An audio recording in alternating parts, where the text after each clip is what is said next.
아멘. 옆 성도님과 사랑의 인사합니다. 샬롬 샬롬. 아멘. 오늘 귀한 기도, 은혜로운 찬양 감사합니다. 요즘 날이 평년보다 더 많이 더워서 하루하루 지내시는데 굉장히 힘이 들 것인데 오늘 주일에 함께 만나 예배를 드리니 우리 성도님들 꼭 천사 얼굴 보는 것 같아요. 반갑습니다. 날씨도 더운데 오랜만에 넌센스 퀴즈 몇 가지 한번 내보겠습니다. 일본에서 가장 뚱뚱한 사람 이름은 산사이도 못 가. 일본에서 가장 날씬한 사람은 우리 어릴 때 비싸로 막 가. 일본에서 마음이 가장 약한 자매 이름은 우야꼬와 우짜꼬. 일본에서 다른 사람의 물건을 주워준다면 네 끼가 가가라. 일본 최고 구두쇠 이름은 돈 아까워 쓰지 마. 젠자의 아끼네 라입니다. 프랑스로 가서 프랑스에서 가장 유명한 형사 이름은 니들 다 고랑. 프랑스 가장 유명한 요리사 이름은 막드숑 드숑. 러시아 최고의 싸움꾼 이름은 구타스키 잘페스키. 러시아 최고의 페루나 이름은 에비치네 호로세키. 중국에서 가장 멍청한 사람 이름은 띵해.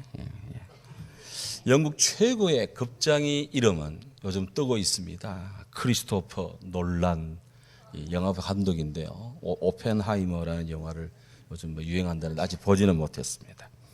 미국에서 팔다리 힘이 가장 센 사람 이름은 닐 암스트롱. 인도 최고의 학자는 알간디 모르간디. 인도에서 가장 유명한 요가 선생님 이름은 꼰다리 똑과. 아랍 최고의 대학 교수 이름은 하나라도 알라. 너무 어려운가? 좀 웃자고 한 이야기입니다. 더위가 좀 식어지면 좋겠습니다. 이건 이제 넌센스 유머고, 역사 속에서 길이 악명 높은 사람들이 있습니다. 노토리우스 프리즈, 아주 악명 높은 그런 사람들이 있는데, 이를테면 폭군, 그러면 폭군의 대명사 로마 황제 네로, 독재자의 대명사 아돌프 히틀러, 피해 굶주린 자 스탈린, 캄보디아를 살육의 땅으로 만든 살육자 폴포트, 침략자 김일성.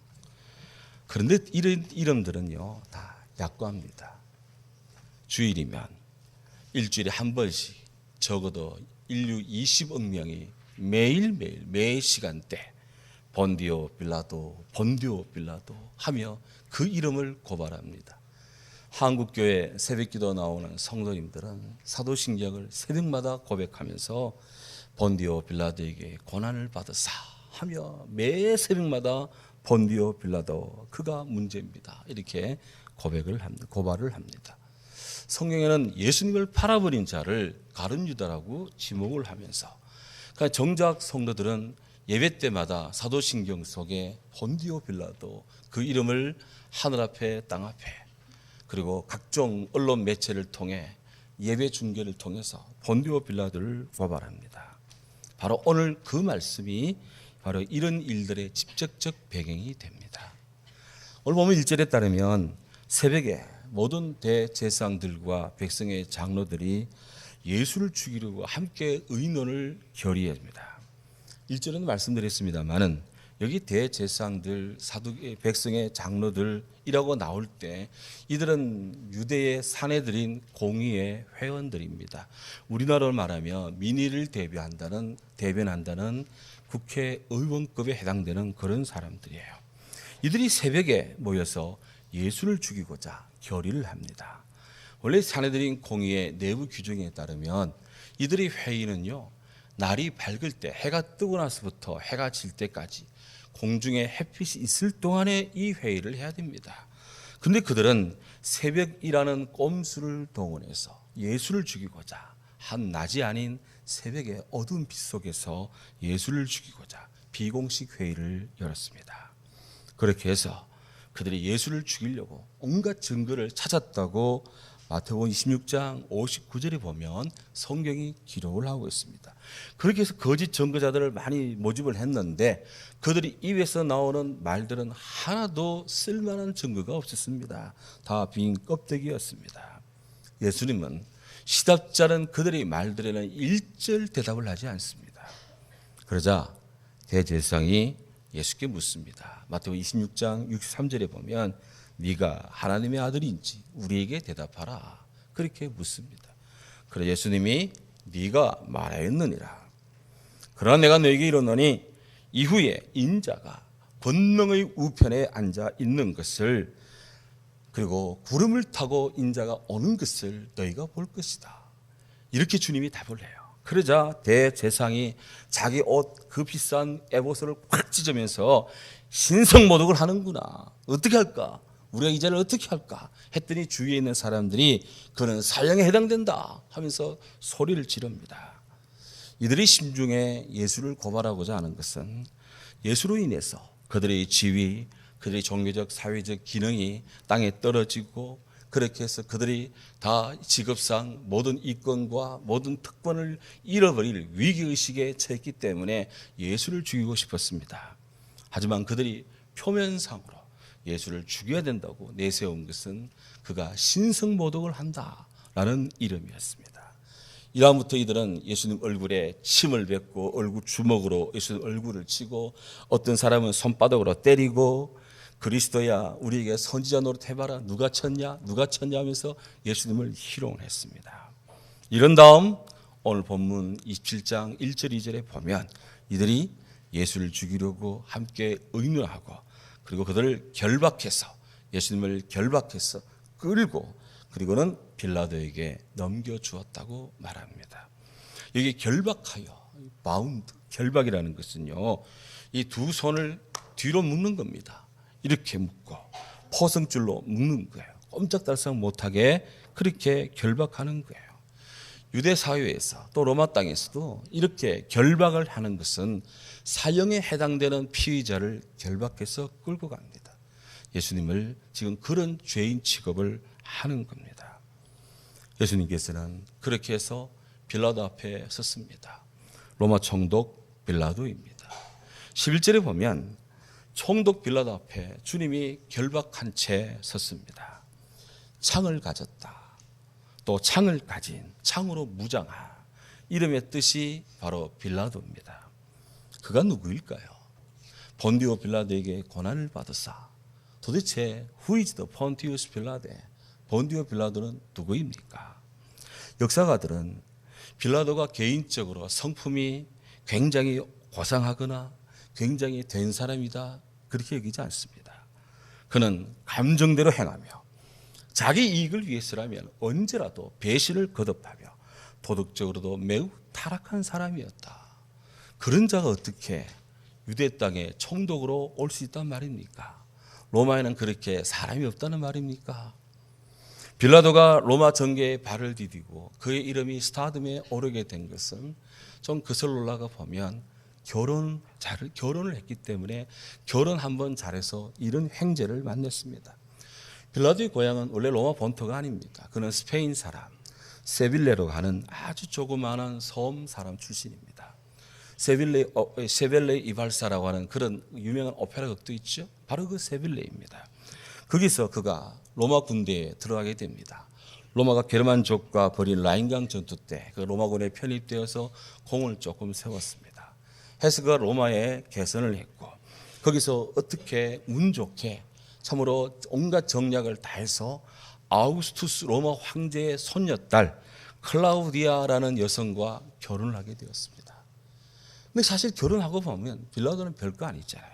해서 아우구스투스 황제가 손녀딸의 마음을 좀 보듬어 주기 위해서 이 빌라도를 로마 총독으로서 이스라엘 유대 총독으로 임명을 내립니다. 해서 이 빌라도는 유대 팔레스타인 제6대 총독으로 부임을 하게 되었습니다. 유대인들은 역대적으로 로마의 적대적 감정을 가지고 있었고 더불어서 로마 총독에 대해서도 별로 좋은 감정을 갖고 있지 않았습니다. 그런데 이 빌라도는 아우구스투스 황제가 자기 뒷배기 때문에 그는 지각 없이 유대인들을 깔보고 우습게 여기는 이런 나름 유대인을 경멸하는 정책을 자꾸 두어서 유대인들의 민심을 잃습니다. 한 예로 그가 빌라도가 충성을 다한 데 있어 아우구스투스 죽고 티비리우스가 황제로 올라갈 때 티비리우스의 대형 초상화를 만들어 가지고 이것을 가이사랴로부터 싣고 해서 밤에 예루살렘으로 끌고 와서는 성전에 안치하려고 했습니다. 이 사실을 알자 유대인들이 막 반대를 했어요. 이렇게 해서 유대인들은 저 빌라도는 어떻게 하든지 유대인의 정신을 말살하고 유대인들을 학대하려고 하는구나 라고 하는 민심이 쫙 퍼지면서 빌라도에는 담을 쌓게 만드는 계기를 갖습니다. 뿐이 아닙니다. 예루살렘에 물이 부족한 것을 알고 빌라도가 나름 빌라도의 이 예루살렘의 물 문제를 해결하겠다고 솔로몬 연못에서부터 예루살렘 시내로 물을 끌고 들어가는 관계수로 공사를 합니다. 이 부분에 대해서는 유대인들이 좋게 생각했어요. 그런데 공사를 하다 보니 그때나 지금이나 늘 자금이 모자라요. 그래서 방책으로 유대인들이 성전에 드린 헌금, 하나님께 바치고자 하는 헌물, 제물들 이것들을 군사를 보내가지고 밤에 성전의 것을 훔쳐가지고 왔습니다. 이것이 발각이 되었습니다. 분을 이기지 못하는 유대인들이 로마 총독 반지로 몰려갑니다. 이를 파악한 빌라도는 군사를 곳곳에 매복을 시켜놓고 목지점에서 유대인들에게 일격에 화살을 쏘고 로마의 창으로 찌르면서 무차별 학살을 가했습니다. 많은 유대인들이 이 사건으로 인해서 예루살렘 시내에 학살을 당했습니다. 이렇게 해서 유대인들의 공적이 됩니다. 적이 됩니다. 누가복음 13장 1절에 보면 예수님께서 이 갈릴리에서 활동할 때 어느 사람이 쫓아와 예수님께 보고합니다. 예수님, 빌라도가 어떤 갈릴리 사람의 피를 제물에 섞어서 성전에 갖다 뿌렸습니다. 이런 참담한 일이 갈릴리에서 폭동이 일어나니까 거기에 몇 명을 잡아다가 그를 죽이고 그 피를 그들이 하나님께 바치는 제물에다가 발라가지고는 성전에 방치했다. 그의 악독함은 극에 달했습니다. 이런 일련의 여러 사실들, 빌라도가 지도자로서의 덕목이라든지 인격을 방기시킨 사람, 아예 내버리고 인격을 생각지도 않고 내버리고 돌아보지 않는 아주 거칠고 저질 인생이다라는 것을 말해주고 있는 대목들입니다. 그런데 성경은 빌라도의 이런 인품에 대해서는 말하지 않습니다. 성경의 주 기록 대상은 예수 그리스도이기 때문에 이런 이야기들은 다 역사의 격가지들 속에 나오는 이야기들이에요. 그런데 더 주목한 것은 이런 부패한 빌라도의 입에서 우리 예수님을 향하여 유대인 사람들에게 외칩니다. 나는 그에게서 아무 죄도 찾지 못하겠노라. I find no basis for charge against him. 나는 그가 어떤 죄목을 지었는지 발견하지 못했다 라고 하는 이 이야기를 빌라도 입으로 3번 실토합니다. 빌라도가 한 번이 아니고 3번씩이나 나는 예수님에게서 죄를 찾지 못했다 라고 예수님의 무죄성을 그 입으로 말했다고 하는 것은 로마법으로나 유대 율법으로나 우리 주님이 무죄하다는 것, 그래서 아무런 사형당할 이유가 없다라는 것입니다. 하지만 빌라도는 예수님이 무죄하다는 사실을 알면서도 예수님을 채찍질하고 십자가에 못 박히게 넘겨주는 사형 언도를 실질적으로 총독의 이름으로 로마 황제 이름으로 내립니다. 교회는 바로 이것을 기억하고 주목하는 겁니다. 해서 사도신경에 본디오 빌라도에게 고난을 받아 라는 귀절을 빠뜨리지 않고 삽입을 했던 거예요. 오늘 바로 본문은 바로 유대 마태복음의 저자 마태의 시각에서 빌라도의 죄를 고발하고 또 폭로하는 그런 장면입니다. 11절에 빌라도가 총독으로서 예수님께 묻습니다. 네가 유대인의 왕이냐? Are you the king of Jews? 당신이 유대인의 왕이요? 이렇게 묻습니다. 이 물음은 한 개인, 한 인간 빌라도의 질문만이 아닙니다. 그건 총독의 질문. 로마 총독의 질문이라는 것은 로마를 대표하는 자의 질문, 황제를 대변하는 자의 질문입니다. 로마가 지정예를 석권한 유럽의 석권자, 세계의 지배자 로마가 기껏 유대인의 왕이냐 네가, 이렇게 예수에게 질문을 한 겁니다. 성경 마태복음 기자는 빌라도가 물었다 하지 않고 총독이 물었다라고 그의 직분을 이야기하고 있어요. 이는 예수님의 재판이 정치적인 재판, 이거는 시대에 대한 로마의 개입이라는 것을 말하고 있습니다.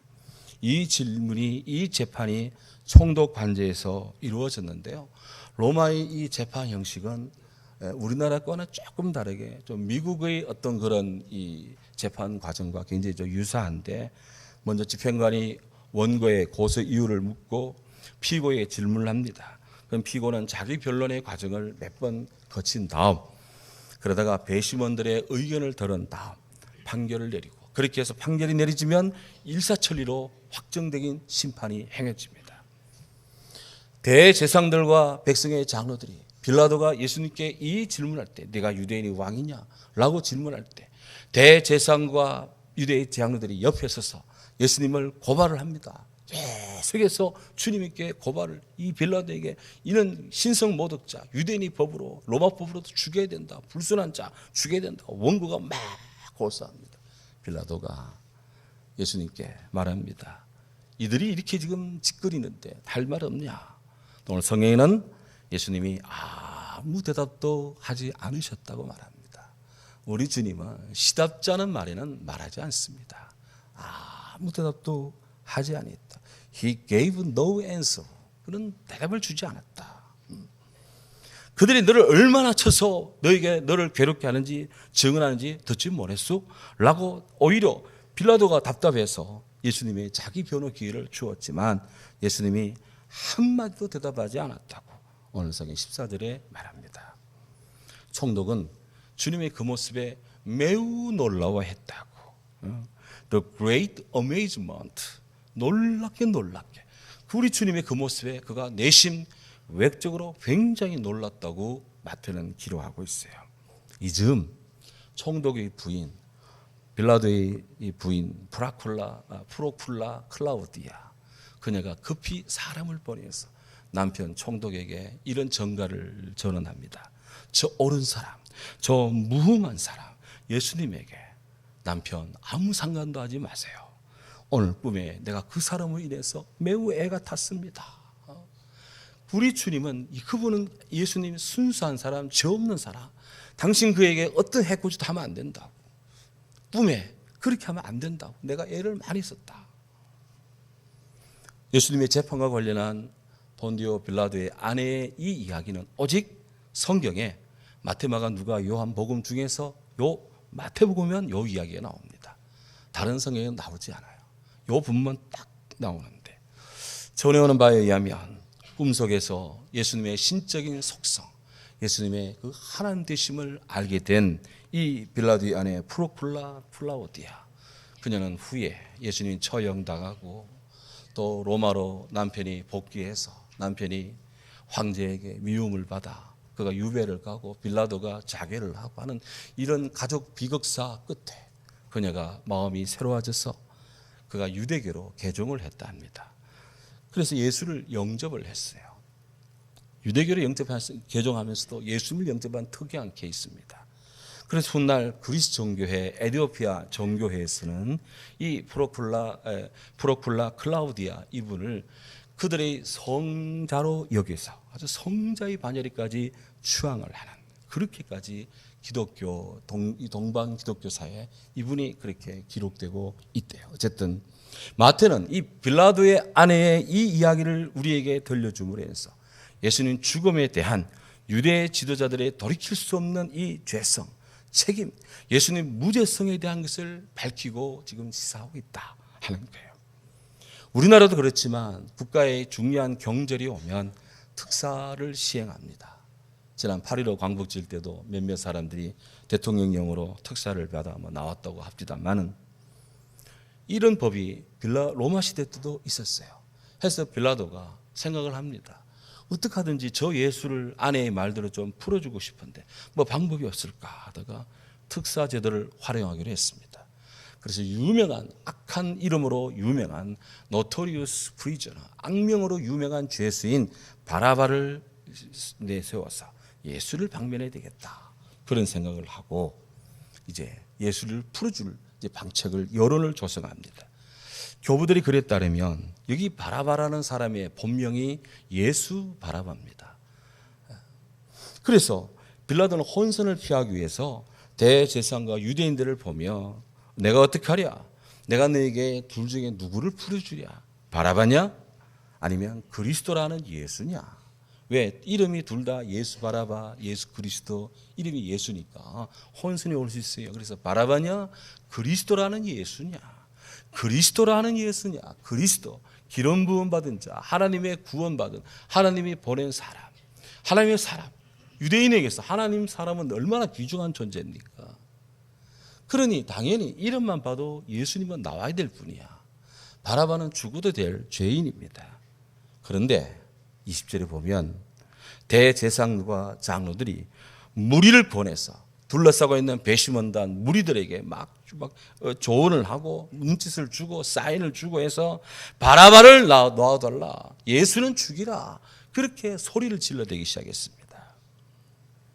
막 소리를 지릅니다. 상상을 해보면 그 새벽에 빌라도의 관정에서 이 재판이 벌어졌는데 새벽에 예수를 죽이라, 크루시파이드, 예수를 죽이라고 막 소리를 지르니까 고향 예루살렘의 정적이 피 위에 굶주린 사람들의 소리로 넘쳤을 겁니다. 저를 비롯해서 대부분의 사람들은 다수의 뜻은 옳다, 이렇게 생각하는 경향이 있습니다. 다수의 뜻이 옳다, 많은 사람들이 말하면 다 옳은 것이다, 여론은 항상 중요하다. 그런데 틀린 말은 아니죠. 그렇다고 해서 다수결이라 해서 다 옳은 것입니까? 다수결이 정입니까? 그렇다고 소수라고 다 옳은 것입니까? 그것도 아닙니다. 모두가 만족하는 대안을 얻으려면 만장일치가 되어야 되는데 어지간해서는 모두를 만족시키는 만장일치 쉽지가 않습니다. 이런 점에서 다수의 이해를 대변하는 데는 한계가 있다. 인간이 어떤 결정 체제를 가진다 해도 모두를 만족시키기는 불가능합니다. 더욱이 타락한 인간의 욕망에 의한 선택, 그것은 무능한 독재, 무능한 결단, 잘못된 판단을 하기가 십상입니다. 왜? 인간의 양심조차도 타락되었기 때문에 그런 거예요. 바라바냐? 그리스도란 예수냐? 빌라도는 그렇게 선택을 요구했지만 대제사장과 바리새인의 또 이스라엘의 장로들, 타락한 그들의 정치적 사주를 받은 많은 무리들이 알지도 못하면서 바라바라 서이다, 예수를 죽이라고 소리를 칩니다. 페로라케르 크비스트의 바라바라는 소설이 있습니다. 1951년 노벨 문학상 수상작입니다. 대학생 때, 오래전 대학생 때 이 책을 읽었는데요, 저희 집에 있습니다. 이 소설에 보면 6월절 새벽에 바라바가 석방이 됩니다. 바라바 입장에서 자기는 이제 해가 뜨면 죽을 자인데 십자가에 달리는데 갑자기 어떤 사람이 자기 대신, 이름이 예수 비슷한데 자기 비슷한 예수라는 사람이 대신 죽는데요. 그래서 새벽에 방면이 되었습니다. 그런 오랜만에 이 유대 예루살렘의 한 술집에 또 여관의 옥상에서 한잔 마시며 느긋하게 팔을 괴고 누우며 갈릴리 골보다 언덕을 바라보는데 십자가 못 박히는 예수의 처절한 모습이 눈에 들어옵니다. 그때 그 영혼의 파도가 옵니다. 도대체 저 사람이 누구길래 내를 대신해서 나를 대신해 저가 죽느냐? 그때부터 그는 무한한 고뇌에 빠지기 시작합니다. 그런 다음 좀 마음을 추스려서 유대 세계수로 들어갔는데 사람들이 모두가 다 합니다. 예수가 대신해 죽은 사람, 예수를 대신해 산 사람 바라바, 저 바라바, 저 바라바. 아무도 예수가 대신해 죽은, 방면된 바라바와 가까이 해주질 않습니다. 그는 어디 가나 외톨이입니다. 해서 예루살렘에서는 도저히 살 수 없어서 그가 로마로 갔습니다. 가서 로마에서도 로마의 기독교인들에게도 소문이 났습니다. 로마인들조차도 바라바가 예수를 대신해 죽은, 예수가 대신해 죽어준 사람 바라바, 하면서 로마인들도 압니다. 그는 어디 가나 왕따를 당합니다. 요즘 말로. 그러다가 갑자기 그 어느 날 밤에 불이야 라는 소리가 들리는데 기독교인들이 불을 질렀다라는 소리가 들립니다. 이 바라바는 자기는 어떻게 하든지 기독교인이 어떤 사람이냐, 예수가 어떤 사람이냐 알고 싶었는데 아무도 자기에게 알려주지 않는데 내가 이 불을 지른다면 그들이 말하는 천국에 오는 것 아니냐 해서 열심히 불을 지르며 골목을 쫓아다니는데 체포를 당합니다. 방화범, 현행범으로 체포를 당했습니다. 로마 네로 황제가 자기 시용의 감동을 일으키기 위해서 로마에 불을 지르고 로마인들이 항변하니까 기독교인들이 불을 질렀다. 그렇게 덮으씌우는 것을 알지 못한 이 우둔한 바라바가 그냥 현행범으로 잡혀서 십자가에 못 박히게 됩니다. 쭉 죄인들이 쭉 일렬 횡대로 늘어선 상태에서 2인 1조로 십자가에 못 박히는데 맨 마지막에 바라바는 짝이 없어. 죽는 순간에도 혼자 죽습니다. 십자가에 그렇게 달립니다. 하지만 그가 맨 마지막 했던 그 말은 나의 영혼을 당신께 맡깁니다. 이렇게 내 영혼을 당신께 드립니다. 이렇게 바라바가 주님을 향하여 그 영혼을 맡기면서 십자가에 못 박혀 죽었답니다. 오래전 제가 이 소설을 읽으면서 바라바가 누구냐? 바라바는 바로 나구나, 저구나. 주여, 믿는 자를 관찰만 했지 믿음을 가질 수 없었던 자 바라바, 이 바라바가 되지 않게 하소서. 참 오래전 그런 회개와 강구를 많이 했던 기억이 나더라고요. 사람들은 빌라도의 마음과는 정반대로 바라바는 놓아주고 예수를 못 박으러 소리를 지릅니다. 견디지 못한 빌라도 이대로 뒀다가는 밀란이 날 것 같아요. 그래서 물을 가져다가 손을 씻으면서 이 사람의 피에 대하여 나는 무죄하리. 너희가 당하라. It is your responsibility. 너희 책임이다. 당신들 책임이다. 너희가 이 예수의 피에 책임을 져라. 그러자 관정에 모였던 그 유대 사람들이 소리 지릅니다. 그 피를 우리와 우리 자손에게 돌리소서. His blood is on us and on our children. 그 피를 우리와 우리 자손에게 돌리라. 그들이 지금 무슨 말을 하는지 모르고 예수를 죽이고자 그 짓을 했습니다. 어떻게 되었나요? 무죄한 예수의 피를 흘리게 한 유대인들, 그들은 예수의 피값을 받습니다. AD 70년 주님이 십자가에 못 박히고 난 뒤 한 30년 조금 더 넘어서 로마의 대공격을 받고 예루살렘 돌 위에 돌아 남지 않고 성이 무너집니다. 그 안에 사는 모든 숨쉬는 사람들은 다 죽습니다. 사두개인들, 유대의 성전을 맡아 했던 제사장들, 그들은 다 죽었습니다. 씨가 말랐습니다. 그때로부터 유대 성전 예배가 폐쇄가 됩니다. 지금 그들은 나라를 다시 세우고 그렇게 돈이 많지만 성전 예배를 다시 할 수가 없습니다. 왜? 제사할 사람이 없어요. 사두개인들이 다 죽었기 때문에 씨가 없어. 그 씨가 말라버린 거예요. 뿐입니까? AD 70년 이후 그들은 다시 나라를 잃고 세계 곳곳에 유랑방랑하는 민족이 되었고요. 2차 대전 때는 히틀러에 의해서 600만 명이나 희생을 당합니다. 세상이 감당하지 못하는 하나님의 주름한 심판을 우린 여기서 봅니다. 그러니 말도 잘 해야 돼요. 축복의 말을 해야 되지. 저주의 말에 동참하지 마라. 결국 빌라도는 선고합니다. 바라바는 놓아주고 예수는 채찍질하고 십자가에 못 박으라.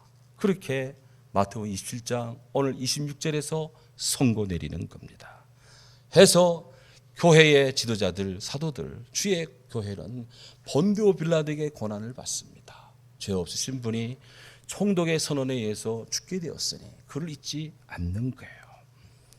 광장의 소리, 군중의 소리, 여론의 문매에 맞아서 정의를 바꾸치는 정치인, 법조인 빌라도, 오늘 우리 시대는 우리 가운데는 존재하지 않습니까? 역사가 유세비우스에 의하면 빌라도는 수년 후에 칼리큘라 황제가 등극했을 때 그는 미움을 받아 유배를 갑니다. 그리고 그곳에서 고심하다가 자살을 하고 맙니다.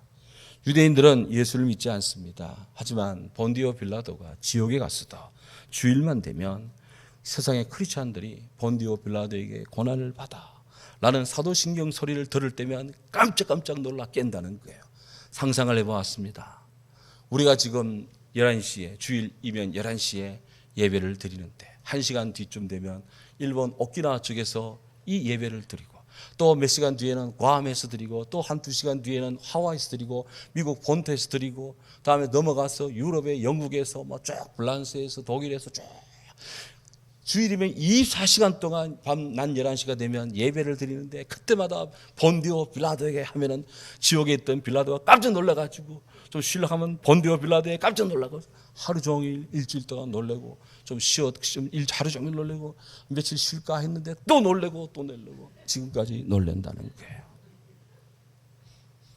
우리는 다 양 같아서 그릇 행하여 각기 제 길로 갔거늘 여호와께서는 우리 모두의 죄악을 그에게 담당시키셨도다. 알고 보면 빌라도가 못 박아 죽인 것 같지만 결과적으로 주님이 십자가 못 박혀 돌아가시는 것은 우리를 구원하시는 하나님의 뜻이었습니다. 우리는 길이요 진리요 생명이신 예수님을 알면서도 믿지 않고 못하고 따르지 않는 제2의 빌라도가 되지 않아야 되겠다. 주님을 잘 믿고 따르는 오늘의 크리스찬 되기를 주의 이름으로 축원합니다.